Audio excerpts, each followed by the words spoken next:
আরে এই জায়গার আগে বাড়ি তো মারাত্মক রিক্স। হ্যাঁ, এটাই হইল গ্রামের জনজীবন। দেখেন কত সুন্দর। এখানের মানুষগুলা বেশিরভাগই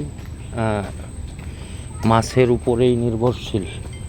এখানে যেহেতু বড় নদী, এটা কেত্তনখোলা নদী, আর এটা হচ্ছে কেত্তনখোলা নদীর শাখা। খুব সুন্দর একটা বাড়ি দেখতেছি, 2 তলা এখানে। আলহামদুলিল্লাহ, অবশেষে কেত্তনখোলা নদীর পাড়ে পৌঁছাইলাম। এখানে এত সুন্দর পরিবেশ, আর এটাকে ইলিশের বাড়ি বলতে পারেন, কারণ এই নদীতে অনেক ইলিশ মাছ ধরা পড়ে। যদিও এখন ইলিশের মৌসুম থাকা সত্ত্বেও অনেক জেলেকে আমরা জিজ্ঞেস করেছিলাম, কেউ ওইভাবে ইলিশ পাচ্ছে না। তবে একটা টাইমে এখানে অনেক ইলিশ পাওয়া যায়।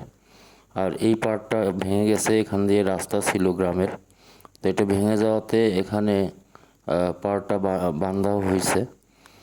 সে কারণে এই জায়গার ভিউটা আরো সুন্দর হয়েছে। অনেক মানুষ এখানে ঘুরতে আসে। এদিক দিয়ে কোন পর্যন্ত যাওয়া যাবে রিয়াজ? চলেন। এত বড় নদীর পাড়টা অত সুন্দর করে বাঁধছে।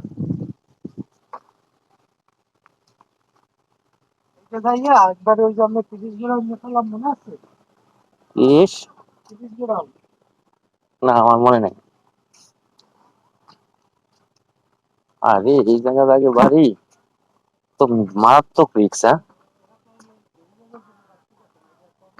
সেখান থেকে বলছি মারাত্মক রিস্কি। এত বড় নদী।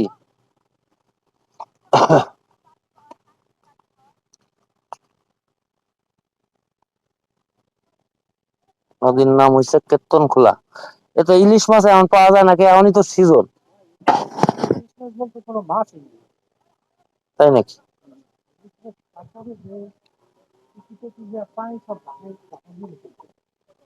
বুঝছি, মানে ঢাকায় পাঠাই দেয়, তাই তো? এখন পুরা সিজন চলতেছে ইলিশ মাছের, আর এই নদীতে যদি ইলিশ মাছ এখন না ধরা পড়ে তাহলে কেমন হইলে? কম পানি থাকতেই তো দেখছি ধরা পড়তো।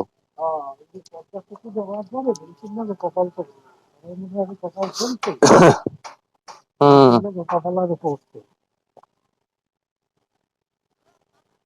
কেত্তনখোলা নদীতে যদি ইলিশ মাছ না পাই তো বাম কইতে।